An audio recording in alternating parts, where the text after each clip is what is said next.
Everyone, तो आज हम लोग विजन आईएएस की मंथली मैगजीन कवर करने वाले हैं जून के मंथ की। तो इसके कुछ टॉपिक्स हम लोग ऑलरेडी कवर कर चुके हैं, जैसे हम लोगों ने पॉलिटी एंड गवर्नेंस कर लिया है, इंटरनेशनल रिलेशंस कर चुके हैं, इकोनॉमी कर चुके हैं। आज हम लोग करने वाले हैं सिक्योरिटी। तो सिक्योरिटी बहुत छोटा सा ही टॉपिक है, दो ही टॉपिक्स है जिसमें जो इसमें हमें कवर करने हैं। एक ही बड़ा टॉपिक है, बाकी सारी छोटी छोटी न्यूज़ हैं जो कवर करनी है। तो स्टार्ट करते हैं, बट स्टार्ट करने से पहले मैं एक चीज़ बता देती हूँ। डिस्क्रिप्शन आप लोग चेक कर लेना, डिस्क्रिप्शन में आपको इसकी प्लेलिस्ट का लिंक मिल जाएगा। मैंने विजन आईएएस की प्लेलिस्ट ही बना दी है जून के मंथ की, तो वो आप लोग फॉलो कर लेना, आपको समझ में आ जाएगा सारा सीक्वेंस। पहली चीज़ तो ये, अगर समझ में नहीं आ रहा है सीक्वेंस तो। और दूसरी चीज़ ये है कि अगर आप में से कोई भी थंबनेल अगर बना सकता है इस सीरीज़ के लिए, तो ये मेरे लिए बहुत बड़ी हेल्प होगी। अगर आप में से कोई भी इंटरेस्टेड हो तो प्लीज़ मेरे को मैसेज करना, मेल करना। एंड अभी फ़िलहाल मैं आपको इस चीज़ के लिए पे नहीं कर पाऊँगी, but the moment I receive my first payment ना, I will pay you first, पक्का for sure. So I hope you understand. तो स्टार्ट करते हैं आज के पहले टॉपिक के साथ, जो कि है 5th generation fighter jet AMCA। तो फाइटर जेट्स जो होते हैं आपके, ये ना मिलिट्री एयरक्राफ्ट है जो मेनली, जैसे अगर किसी कंट्री के साथ हमारा कोई वॉर चल रहा है तो उनके फाइटर प्लेन्स को, उनके मिसाइल्स को, उनके ग्राउंड टारगेट्स को डिस्ट्रॉय करने के लिए यूज़ किया जाता है। ठीक है, अब हमें पता है जैसे जैसे टाइम आगे बढ़ता है वैसे वैसे हर एक तरीके की टेक्नोलॉजी जो है वो अपडेट होती रहती है, राइट। जैसे पहले हम लोग 2G यूज़ करते थे, फिर 3G आया, फिर आपका 4G आया, अब 5G आ रहा है।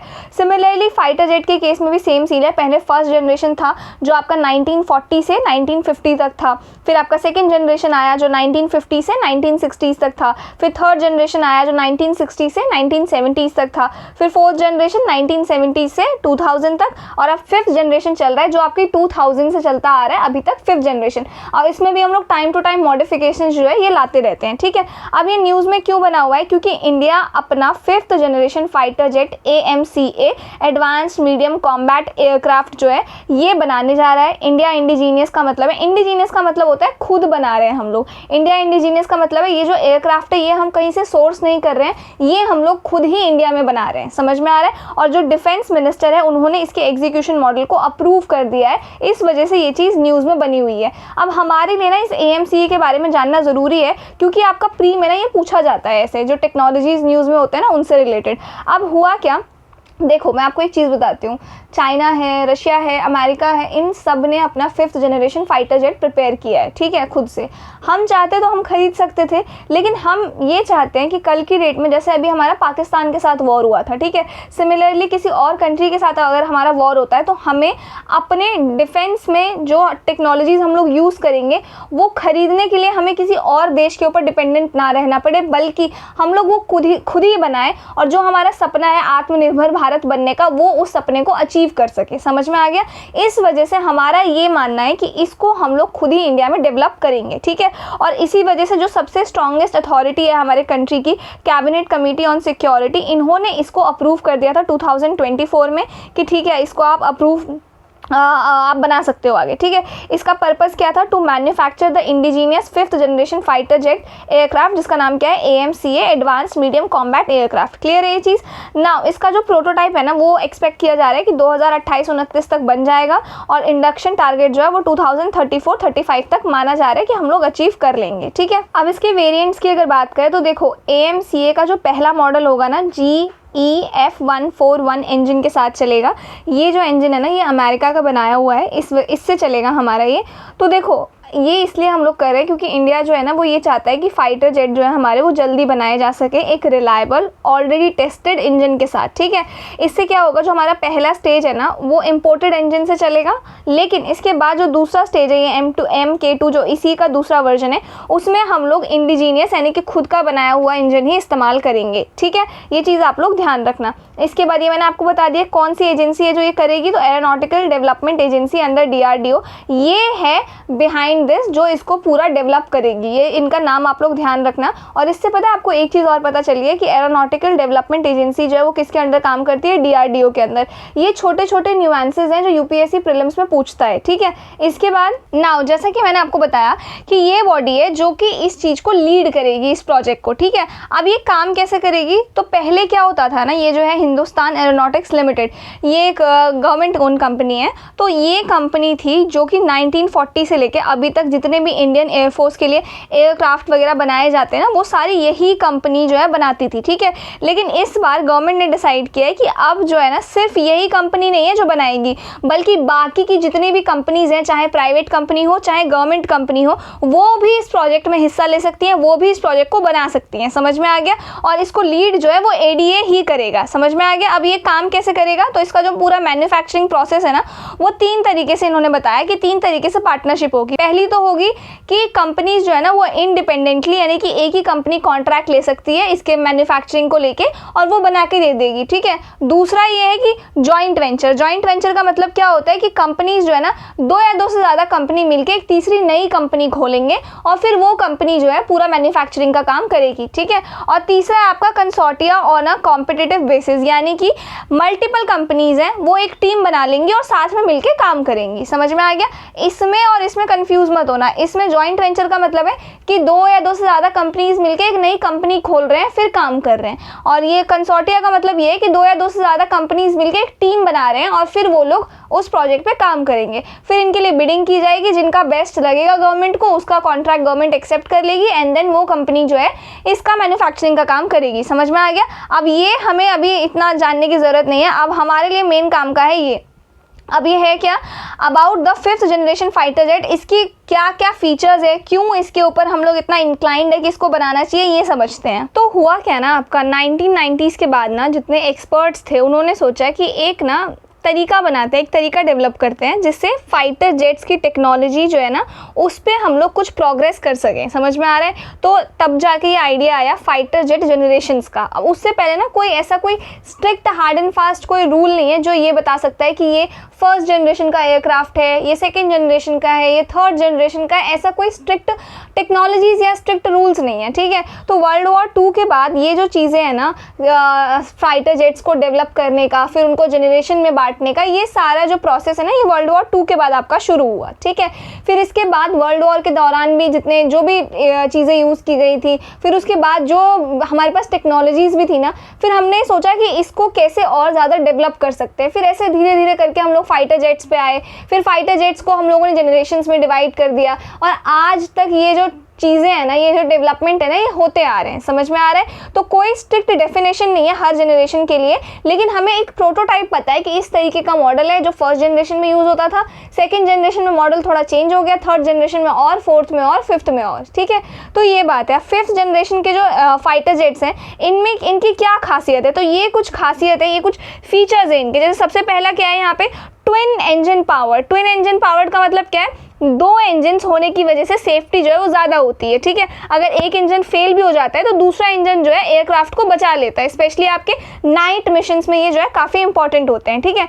दूसरा आपका स्टेल्थ कैपेबिलिटी। स्टेल्थ कैपेबिलिटीज़ का मतलब होता है कि इनमें ना special design plus material use होता है जो एनिमी रडार को कंफ्यूज करता है, यानी कि एनिमी का जो भी वेपन है हमारी तरफ अटैक करने आ रहा है तो वो उसको हम लोग चकमा दे सकते हैं। समझ में आ रहा है? इनके जो रडार्स होते हैं ना वो लो प्रोबेबिलिटी ऑफ इंटरसेप्ट होते हैं, यानी कि एनिमी के लिए डिटेक्ट करना जो है ये चीज़ मुश्किल हो जाता है, इसी को ये कहते हैं, ठीक है। फिर है अजाइल एयरफ्रेम्स विद सुपर क्रूज। तो आपका एयरफ्रेम जो है ना इसका मतलब होता है एयरक्राफ्ट का बॉडी डिज़ाइन प्लस स्ट्रक्चर, ठीक है। और अजाइल एयरफ्रेम का मतलब है कि प्लेन का डिज़ाइन ऐसा है कि वो बहुत फ्लेक्सिबल और स्मूथ तरीके से मूव कर सके, लेफ्ट राइट ऊपर नीचे शार्प टर्न्स ले सके, आराम से फाइट इजीली कर सके। समझ में आ गया? तो ये इस तरीके से जो 5th जनरेशन है वो डिज़ाइन किए हुए हैं। सुपर क्रूज का मतलब होता है आपका जैसे जो नॉर्मल जेट्स होते हैं ना वो अगर सुपरसोनिक स्पीड यानी कि साउंड की स्पीड से तेज़ उड़ना चाहते हैं ना तो उन्हें आफ्टर बर्नर ऑन करना पड़ता है। आफ्टर बर्नर का मतलब होता है इंजन में उन्हें एक्स्ट्रा फ्यूल जला के उसको बूस्ट करना पड़ता है, ठीक है।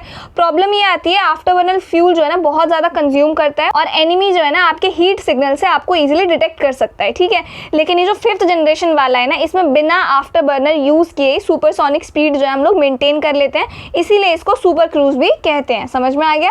फिर आपका एडवांस एवियोनिक्स, तो smart electronic systems, communication, targeting, radar, top class pilot के लिए काम ईजी और एक्यूरेट जो है इसमें हो जाता है, इतने एडवांस फीचर्स इसमें हैं। फिर है इंटीग्रेटेड कंप्यूटर सिस्टम्स, तो ये जो जेट्स है ना ये अपने आप को दूसरे एयरक्राफ्ट, ड्रोन और ग्राउंड स्टेशन से कनेक्ट कर लेते हैं ईजिली, पायलट को बिना प्लेन घुमाए 360 डिग्री बैटलफील्ड व्यू जो है इसमें मिल जाता है, ठीक है।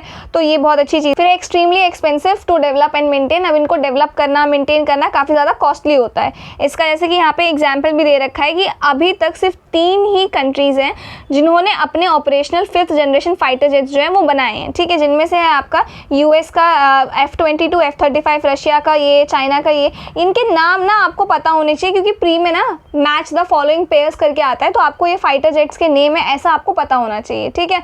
और किस कंट्री का कौन सा है ये भी आपको पता होना चाहिए। फिर यहाँ पे आ जाओ, तो अभी तक ना ऐसा माना जा रहा है कि 5th जनरेशन जो है ना ये बेस्ट है, बहुत एडवांस टेक्नोलॉजी इसमें यूज़ हो रखी है। लेकिन इसके बावजूद भी कई सारी कंट्रीज़ है जैसे US, China, Russia, UK, Japan, Italy, France, Germany and Spain, इन्होंने अनाउंस किया है कि ये अपना 6th जनरेशन फाइटर जेट जो है ये भी बनाएंगे। समझ में आ गया, उसकी डेवलपमेंट की तरफ ये लोग जा रहे हैं, समझ में आ गया।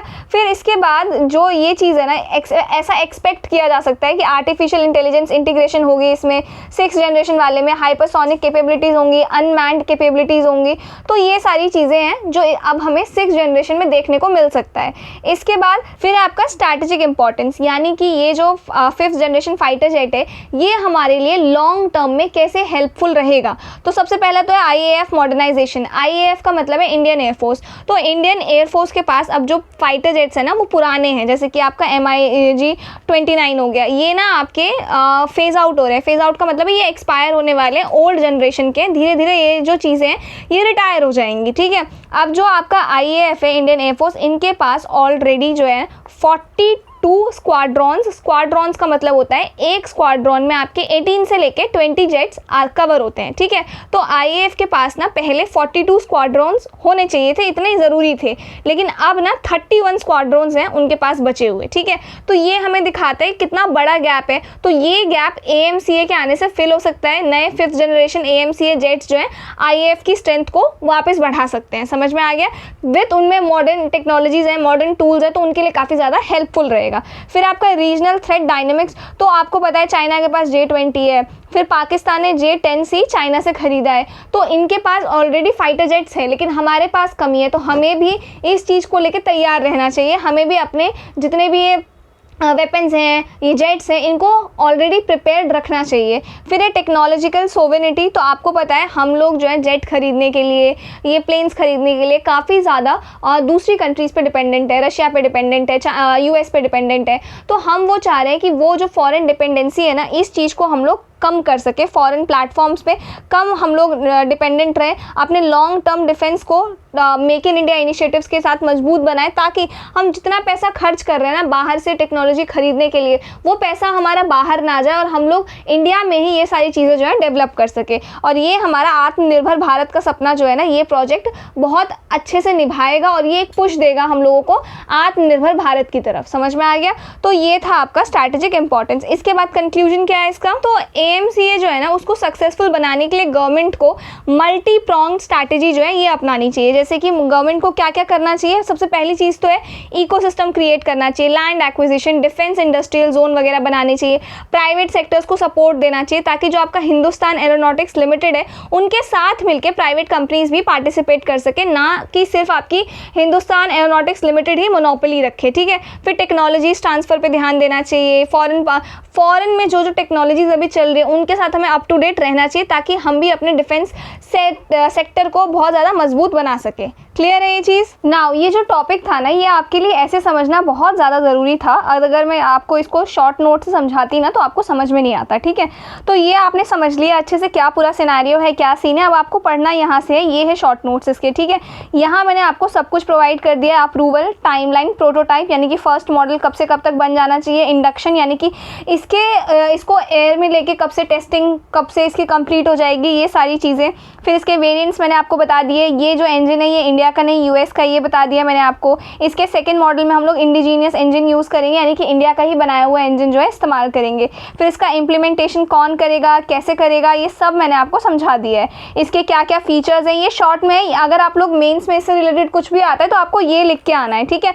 इतना लंबा जो हम लोगों ने यहाँ पे पढ़ा ये नहीं लिख के आना है, इसी में आपके 250 वर्ड जो है खत्म हो जाएंगे, ठीक है। इसके बाद इसकी स्ट्रैटेजिक क्या इंपॉर्टेंस है ये भी, तो this is more than enough, इससे ज़्यादा हमने इसमें दिमाग लगाना ही नहीं है। क्लियर है ये चीज़। इसके बाद आ जाओ न्यूज़ इन शॉर्ट्स, जो छोटी छोटी न्यूज़ेज हैं उनको कवर करते हैं फटाफट से। तो सबसे पहला है इसके अंदर हमारा सिल्वर नोटिस। सिल्वर नोटिस समझने से पहले हमें एक ऑर्गेनाइजेशन के बारे में समझना होगा जिसका नाम है इंटरपोल।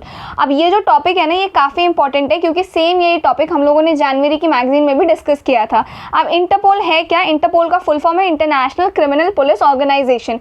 ये आपकी एक इंटरनेशनल एक ऑर्गेनाइजेशन है। ये क्या करती है, जैसे मान लो इंडिया में किसी ने कोई क्राइम किया, ठीक है। अब इंडिया में क्राइम करके वो किसी और कंट्री भाग गया है, सिमिलरली किसी और कंट्री में क्राइम करके वो इंडिया भाग गया है, समझ में आ रहा है। तो अब ऐसे केसेस में क्या कर सकते हैं, हमारी पुलिस डायरेक्टली किसी और कंट्री में जाके तो नहीं छानबीन शुरू कर सकती ना, उनको बहुत सारी परमिशंस लेनी पड़ती है, बहुत सारा काम है, करना पड़ता है। तो फॉर द टाइम बीइंग जिसने ये क्राइम किया है और वो जिस देश भाग गया है, ठीक है, तो हम क्या करते हैं, हम इंटरपोल के साथ कोऑर्डिनेट करते हैं। हम बताते हैं कि हमारी कंट्री में एक क्राइम हुआ है, एक मर्डर हुआ है, और वो जो सस्पेक्ट है ना वो इस कंट्री में जाके भाग गया है। अब वो जो इंटरपोल है ना, वो जिस कंट्री में भागा है वो सस्पेक्ट, उन कंट्री के पुलिस के साथ कोऑर्डिनेट करता है, पूरी इन्फॉर्मेशन शेयर करता है, फिर वो इंडिया के साथ कोऑर्डिनेट करते हैं। तो इस तरीके से जो ये मीडियोकर का काम है ना, दो कंट्रीज को आपस में कनेक्ट करने का, ताकि वो इन्फॉर्मेशन शेयर कर सके, जो क्राइम हुआ है उससे रिलेटेड डेटा शेयर कर सके, ये सारी चीज़ें जो इनका पता लगा सके, वो कौन करता है, वो इंटरपोल करता है। समझ में आ गया। अब इंटरपोल क्या करता है ना, बेस्ड ऑन क्या क्राइम हुआ है उस क्राइम के बेसिस पे ये कलर निकालता है, कुछ कलर कोड करता है, ठीक है। इसको थोड़ा बाद में समझाऊंगी मैं, पर फिलहाल ये देखो मैंने आपके लिए नोट्स प्रिपेयर किए हैं इस टॉपिक से रिलेटेड। तीन ही टॉपिक हैं शॉर्ट्स में, एक इंटरपोल है और दूसरा आपका ये रहा और तीसरा आपका ये रहा। तो ये आपको इसी से कवर करना है, टू द पॉइंट है, वेरी शॉर्ट है, ईजी टू अंडरस्टैंड है और आपको याद भी हो जाएंगे। तो क्या बोला मैंने आपको, इंटरपोल जो भी क्राइम होता है ना उसके बेसिस पे कलर रिलीज करता है, ठीक है, और उस कलर को रिलीज करते हैं तो हम समझ जाते हैं कि अच्छा ये कलर है, यानी कि ये क्राइम अभी हुआ है, ठीक है। अभी मैं और अच्छे से समझाती हूँ, पर एक चीज़ आपको बहुत ध्यान से याद रखनी है, इंटरपोल खुद अपने आप में कोई पुलिस नहीं है, ये चीज़ ध्यान रखना। समझ में आ गया। ये खुद किसी को अरेस्ट नहीं कर सकते, ये सिर्फ इन्फॉर्मेशन शेयर करने के लिए, कोऑर्डिनेशन करने के लिए, सपोर्ट देने के लिए इनको बनाया गया है। समझ में आ गया। इनका हेडक्वार्टर कहाँ है, लियोन फ्रांस में है। दिस इज़ वेरी इंपॉर्टेंट, ये सारे पॉइंट्स, ठीक है। नाउ अब इसको बनाया कब गया था, तो इसको 1923 में बनाया गया था। तो पहले जो इसका नाम था ना, वो नाम था इंटरनेशनल क्रिमिनल पुलिस कमीशन। फिर 1956 में इसको इंटरनेशनल क्रिमिनल पुलिस कमीशन से चेंज करके इंटरनेशनल क्रिमिनल पुलिस ऑर्गेनाइजेशन कर दिया गया, इंटरपोल। समझ में आ गया। यही चीज़ यहाँ पे लिखी हुई है। मेंबर्स कौन कितने हैं, 196 हैं। इंडिया फाउंडिंग मेंबर है। फाउंडिंग मेंबर का मतलब क्या होता है, जब से ये बॉडी बनी हुई है तब से इस बॉडी के साथ जुड़े हुए हैं, तब से इस बॉडी के मेंबर हैं। तो India is one of them, ये चीज़ ध्यान रखना। अब इंटरपोल जो है, मैंने आपको बताया कि दूसरी कंट्रीज के साथ क्या है, कोऑर्डिनेट करती है, इन्फॉर्मेशन शेयर करती है। तो दूसरी कंट्री जिनके साथ ये कोऑर्डिनेट करती है, वहां में किसके साथ करती है कोऑर्डिनेट, तो इंडिया में जिस बॉडी के साथ इंटरपोल कोऑर्डिनेट करती है वो है एनसीपी, इंडिया की तरफ से। समझ में आ गया। तो एनसीबी का फुल फॉर्म क्या है, नेशनल सेंट्रल ब्यूरो। समझ में आ गया। हर मेंबर कंट्रीज, जो आपकी 196 कंट्रीज है ना, उन कंट्रीज जो भी इंटरपोल का हिस्सा है ना, वो आपस में एक एनसीबी ऑफिस के थ्रू ही कनेक्ट करती हैं आपस में। समझ में आ गया। तो ये जो एनसीबी है ना, ये बेसिकली एक लिंक है, एक ऑफिस है जो हमारे देश की पुलिस को दूसरे देश की पुलिस के साथ कोऑर्डिनेट करने के लिए काम करती है, obviously with the help of Interpol. समझ में आ गया। इंटरपोल एक तरीके से ग्लोबल नेटवर्क है आपका, ये ध्यान रखना, ठीक है। तो इसी वजह से है। अब इंडिया का जो एनसीबी है वो कौन है, इंडिया का एनसीबी है सीबीआई आपका। समझ में आ गया, सेंट्रल ब्यूरो ऑफ इन्वेस्टिगेशन। ये चीज़ ध्यान रखना, हर कंट्री का अपना अपना एनसीबी होता है। इंडिया का एनसीबी कौन है, सीबीआई। और सीबीआई ने इंटरपोल के साथ कनेक्ट करने के लिए एक नया पोर्टल भी लॉन्च किया था जिसका नाम है भारत पोल पोर्टल। समझ में आ गया। तो ये ध्यान रखना। फिर आपका गवर्निंग बॉडीज़। गवर्निंग बॉडीज़ का मतलब है वो ऑर्गेनाइजेशन, कमिटीज़, बोर्ड या इंस्टीट्यूशन जो कि उस बॉडी को कंट्रोल करती है उसके डिसीजन लेने के लिए। समझ में आ गया क्या? तो जैसे इंटरपोल की गवर्निंग बॉडीज कौन सी है? पहला तो है जनरल असेंबली, ये इंटरपोल की सबसे बड़ी और हाईएस्ट डिसीजन मेकिंग बॉडी है। सारे मेंबर कंट्रीज के रिप्रेजेंटेटिव्स यानी कि 196 कंट्रीज के रिप्रेजेंटेटिव्स यहाँ पे मिलते हैं। ये लोग डिसाइड करते हैं कि इंटरपोल को कैसे चलाना है, क्या पॉलिसीज बनानी है, कहाँ बजट खर्च होगा वगैरह वगैरह। तो इसको हम लोग ना इंटरपोल का पार्लियामेंट समझ सकते हैं, जनरल असेंबली को, ठीक है। फिर आपका एग्जीक्यूटिव कमेटी, ये छोटी छोटी ग्रुप्स होती हैं, अलग अलग कंट्रीज के सिलेक्टेड रिप्रेजेंटेटिव्स होते हैं इसमें। इनका काम होता है जो डिसीजन जनरल असेंबली द्वारा लिया गया है उनको इंप्लीमेंट करना है। तो ये इंश्योर करता है कि इंटरपोल आपका स्मूथली चले, स्मूथली काम करे। इसको हम लोग इंटरपोल का वर्किंग कमेटी भी कह सकते हैं कि काम मेन करने का काम, एग्जीक्यूट करने का इन्हीं का है। समझ में आ गया?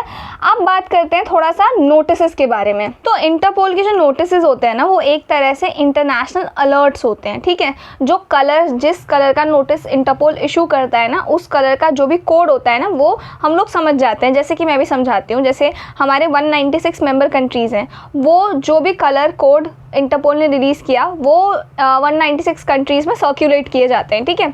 और इनका पर्पस होता है कि जो क्रिमिनल्स हैं, मिसिंग पर्सन हैं, थ्रेट है या कोई सिक्योरिटी इन्फॉर्मेशन है, उनको क्विकली शेयर किया जा सके इन कलर कोड्स के ज़रिए। समझ में आ गया? ये कलर कोडेड होते हैं, जैसे रेड हो गए, ऊपर देखो, अभी दिखाती हूँ मैं आपको, ये देखो, ये दिख रहे हैं, सारे नोटिस हैं। तो इंटरपोल ने रेड कलर इशू किया, इसका मतलब कोई वांटेड पर्सन। ऑरेंज इशू किया है तो इसका मतलब क्या, ये अभी मैं आपको समझाऊंगी, डोंट वरी। बट इस तरीके से कलर कोडेड जो है नोटिस इंटरपोल रिलीज़ करता है। तो अब ये न्यूज़ में इसलिए बना हुआ है क्योंकि इंटरपोल ने रिसेंटली अपना पहला सिल्वर नोटिस जो है रिलीज किया है इंडिया की रिक्वेस्ट पे। समझ में आ गया? अब सिल्वर नोटिस क्या होता है? तो सिल्वर नोटिस ना एक नया कलर कोडेड अलर्ट मैकेनिज्म है जो इंटरपोल ने जनवरी 2025 में इंट्रोड्यूस किया है, ठीक है। इसका मकसद ये है कि क्रिमिनल एसेट्स को आइडेंटिफाई और ट्रेस करना, जैसे उनकी प्रॉपर्टीज, बैंक अकाउंट्स, उनके व्हीकल्स, बिजनेस होल्डिंग्स या क्रिप्टो करेंसी वॉलेट्स, जो भी मतलब किसी भी क्रिमिनल से जुड़ी हुई हैं, जो किसी क्राइम से जुड़ी हुई हो, उनको ट्रेस किया जा सके। समझ में आ गया? तो बेसिकली इसको ना पायलट फेस में लॉन्च किया गया था। पायलट फेस मतलब कि पहले छोटे लेवल पे देखा गया था कि ठीक से काम कर रहा है कि नहीं कर रहा है, जिसमें आपके कुछ सिलेक्टेड कंट्रीज इंक्लूडिंग इंडिया इस सिस्टम का पार्ट था कि पायलट फेस का जब वो इशू किया गया था। समझ में आ गया? तो इस वजह से ये जो चीज़ है ना आपकी न्यूज़ में बनी हुई है। नाउ अब ये जो हैं आपके, ये नाम याद रखना, शुभम शौकीन, ठीक है। इन्होंने क्या किया, ये ना फ्रेंच एम्बेसी में एक वीज़ा ऑफिसर थे, उन पे वीज़ा फ्रॉड का केस था, ठीक है। तो शांघिन वीज़ा यूज़ करके, मिसयूज़ करके इन्होंने कुछ 15 लाख से 45 लाख रुपीज़ जो है वो पर एप्लीकेंट ब्राइब लिया था, घूस लिया था, ठीक है। तो इनके ऊपर लगा हुआ था। फिर इन्होंने इन पैसों का इस्तेमाल जो है अलग अलग जगह पे किया, दुबई में कोई प्रॉपर्टी खरीद ली, कुछ कर लिया ऐसे, ठीक है। तो पहले ना ब्लू नोटिस इशू किया था इनके खिलाफ कि इनकी लोकेशन को ट्रेस किया जा सके। अब फर्स्ट एवर सिल्वर नोटिस किया गया है इशू इंडिया की रिक्वेस्ट पे, ताकि इंटरपोल ग्लोबल एसेट्स जो है इनके, उनको ट्रेस कर सके, आइडेंटिफाई कर सके, जब्त कर सके बेसिकली। समझ में आ गया? तो ये आपको क्लियर है ये चीज़। अब हमें ना इन नोटिस का मतलब समझना है, हमें इस न्यूज़ से कोई लेना देना नहीं है। सिल्वर नोटिस का मतलब हमको समझ में आ गया क्या है सिल्वर नोटिस का मतलब। अब इसके बाद बाकी के जो कलर हैं यहाँ पे, इनका क्या मकसद है वो समझते हैं पहले। रेड जो नोटिस होता है सबसे इंपॉर्टेंट होता है, ये इशू किया जाता है किसी वांटेड क्रिमिनल के अगेंस्ट, जिनको अरेस्ट करना हो या एक्स्ट्राडिशन करना हो तो उनके अगेंस्ट इसको इशू किया जाता है। इसमें जैसे नीरव मोदी के अगेंस्ट इसको इशू किया गया था रेड नोटिस को। फिर आपका ब्लू नोटिस, ये किसी पर्सन के बारे में इंफॉर्मेशन कलेक्ट करने के लिए रिलीज होता है, जैसे वो कहाँ रहता है, ट्रैवल कर रहा है, कनेक्शंस क्या है उसके, वगैरह वगैरह। फिर आपका ग्रीन नोटिस इशू करता है आपका ये किसी पर्सन की डेंजरस एक्टिविटीज़ या क्रिमिनल बिहेवियर के बारे में दूसरी कंट्रीज़ को वार्न करने के लिए। समझ में आ गया? फिर है आपका येलो नोटिस। तो yellow notice missing person, specially children या अनआइडेंटिफाइड डेड बॉडीज़ के लिए इशू किया जाता है। जैसे अगर कोई चाइल्ड ट्रैफिकिंग विक्टिम किसी और कंट्री में मिल जाए तो उस केस में इस नोटिस को इशू किया जाता है।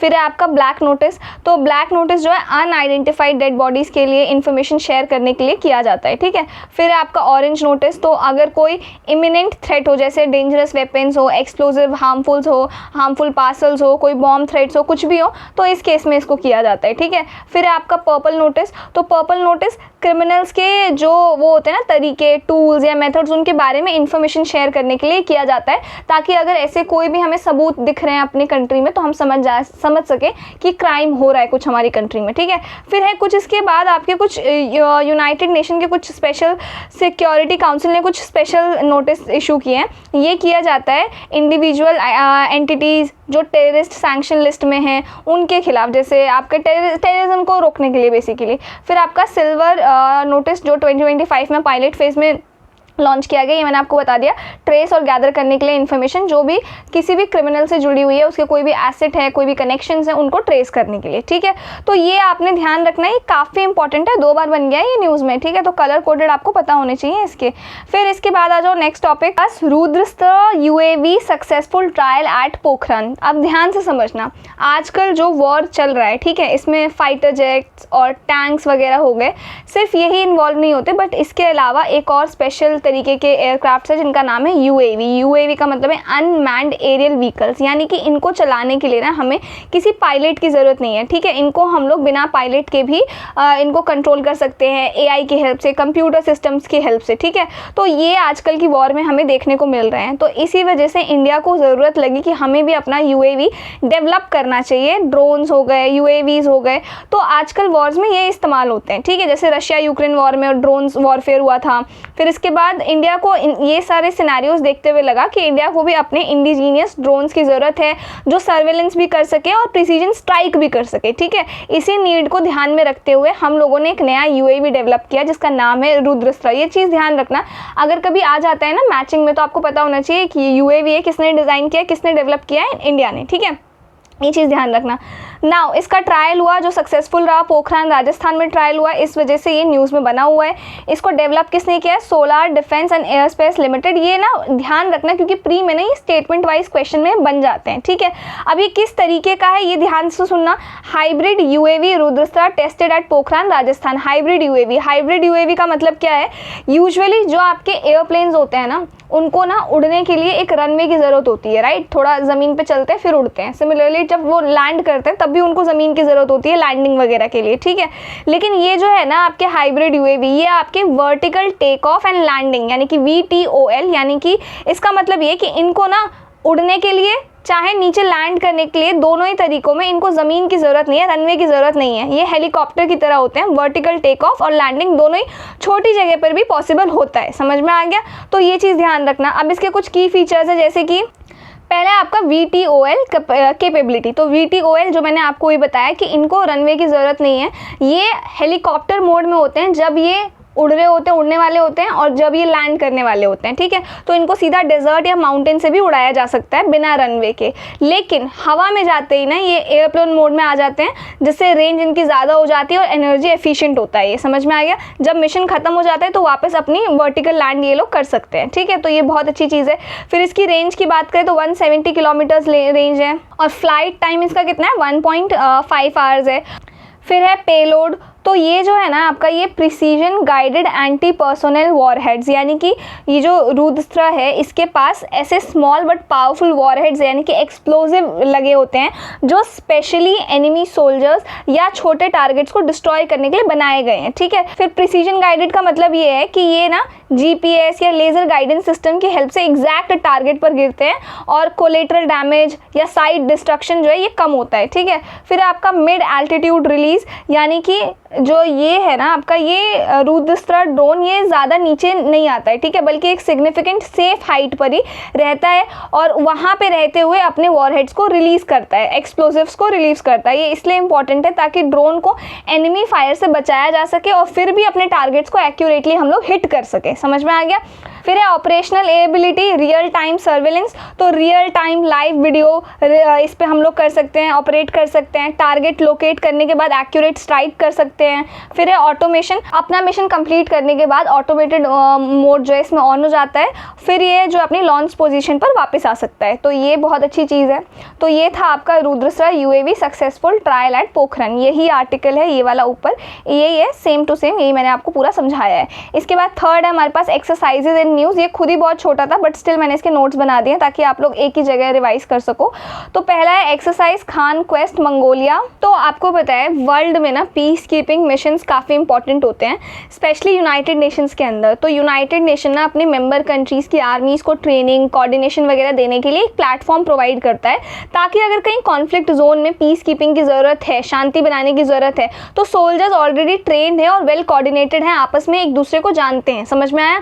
तो इसी पर्पज़ के लिए कुछ कंट्रीज़ ने अपने अपने एक्सरसाइजेज स्टार्ट किए थे, जैसे कि ये जो है खान क्वेस्ट वाला, ये मंगोलिया और यूएसए ने मिलकर 2003 में इसको स्टार्ट किया था, समझ में आ गया। फिर इसके बाद जाके आगे जाके ना ये थोड़ा बायलेटरल एक्सरसाइज बन गया और जिसका नाम रख दिया गया खान क्वेस्ट, ठीक है। फिर 2006 में इसको काफ़ी कंट्रीज़ ने ज्वाइन कर लिया, काफ़ी कंट्रीज़ इसमें शामिल होने लग गई। फिर 2025 में इंडियन आर्मी ने भी इसको ज्वाइन किया 22nd खान क्वेस्ट एक्सरसाइज को, समझ में आ गया। तो इसमें क्या होता है, सोल्जर्स एक दूसरे को ट्रेन करते हैं, सोल्जर्स को प्रिपेयर करना कि यूएन पीस कीपिंग ऑपरेशन जो है, जो आपके chapter number 7 UN charter action against threats breaches of peace और अग्रेशन में लिखा हुआ है, ठीक है। इनको कैसे फॉलो करना है, किस तरीके से पीस कीपिंग की तरफ हमें मदद करनी है, कैसे कोऑर्डिनेट करके आपस में काम करना है, ये सब समझ में आ गया। तो इस वजह से ये न्यूज़ में बना हुआ है। अब आपको पता होना चाहिए किस किस के बीच में शुरू हुआ था, ये मंगोलिया और यूएसए के बीच में, नाम याद रखना। और ये मैच द पेयर एक्सरसाइजेस के नाम ऐसे और मैच द पेयर यहाँ पे कंट्रीज लिखे होते हैं, ये यूपीएससी ने कई बार पूछा है, तो इसी वजह से आपको ये पता होना चाहिए। फिर दूसरा है पासेक्स। तो कई बार क्या होता है ना, जैसे ऊपर वाला तो मैंने आपको बता दिया कि यूनाइटेड नेशन सारा अरेंज करता है, लेकिन ये जो है पैसेक्स, इसमें क्या होता है, जैसे 2 या 2 से ज़्यादा कंट्रीज़ ना आपस में मिलके कोऑर्डिनेट करते हैं कि मैं आपकी कंट्री की आर्मी को ट्रेनिंग दूंगी, आप मेरे कंट्री को आर्मी को ट्रेनिंग देना, हम दोनों आपस में मिलकर एक एक्सरसाइज कंडक्ट करते हैं, ठीक है। और कई बार ये एक्सरसाइज हो रहा होता है कि ओशन समुद्र के किनारे पर हो रहा होता है 2 कंट्रीज़ के बीच में, जहाँ से ऑलरेडी तीसरी कंट्री की आर्मी जो है पास कर रही होती है, ठीक है। तो वो देखती है कि अरे एक्सरसाइजेस कंडक्ट हो रही है, ट्रेनिंग हो रही है, तो क्यों ना हम भी पार्टिसिपेट करें। तो इसका नाम इसीलिए रख दिया गया है पासेक्स। पासेक्स का मतलब है कि वहाँ से वो लोग पास कर रहे थे, तो उन्होंने देखा कि एक्सरसाइजेस हो रही हैं, तो उन्होंने भी उस एक्सरसाइज को शॉर्ट टाइम के लिए ज्वाइन कर लिया, समझ में आ गया। इसीलिए इसका नाम रख दिया गया पासेक्स, यानी कि पासिंग बाय, ठीक है। अब ये जो है इसका ऑब्जेक्टिव यही होता है, दोनों नेवीज़ के बीच में कम्युनिकेशन, कोऑर्डिनेशन वगैरह को इम्प्रूव करना, बेसिक ड्रिल्स और जो बेसिक चीज़ें हैं उनको टेस्ट करना, उनको समझना आपस में, ठीक है। तो रिसेंटली क्या हुआ है, इंडिया और यूके के नेवीज ने एक पासेक्स एक्सरसाइज कंडक्ट किया है, कहाँ पे, नॉर्दर्न अरेबियन सी में, ठीक है। ये चीज़ ध्यान रखना। PASSEX passing exercise joint naval drill थी। ऑब्जेक्टिव क्या था, enhance interoperability and maritime cooperation between navies, ठीक है। तो किस किस के बीच में था ये आपको पता होना चाहिए, दैट इज इट, इससे ज़्यादा नहीं। आई होप आज का सेशन आपको समझ में आया हो and thank you so much for all these lovely comments. बाकी कोई डाउट है तो मेरे को बताना कमेंट सेक्शन में, और आज से डेली आपको शाम में 7 बजे वीडियोस मिल जाएंगे टाइम टू टाइम। मुझे आपका रिस्पांस बहुत अच्छा लगता है, तो मेक श्योर आप कमेंट करो, मुझे बताओ कैसा लगा आज का सेशन, और जो इकोनॉमिक्स के अलावा कोई और नोट्स वगैरह चाहिए तो कमेंट करना, कोई डाउट है तो बताना मेरे को। ये नोट्स चाहिए तो ये नोट्स आपको टेलीग्राम चैनल पे मिल जाएंगे। और एक चीज़ ध्यान रखना, ये जो मैंने आज आपको नोट्स प्रोवाइड किए ना, आप सिर्फ इसी से भी पढ़ सकते हो, ये बहुत एकदम एक्यूरेट है, टू द पॉइंट है। और आज का जो भी हमने टॉपिक पढ़ा कोई भी मेंस ओरिएंटेड उतना था नहीं, अगर आएगा भी तो आपके पास सफिशिएंट नॉलेज होगी, उतना आप लोग लिख के आ सकोगे, ठीक है। इतना आपने समझ लिया है। एंड कोई डाउट है then do let me know and I will see you in the next video.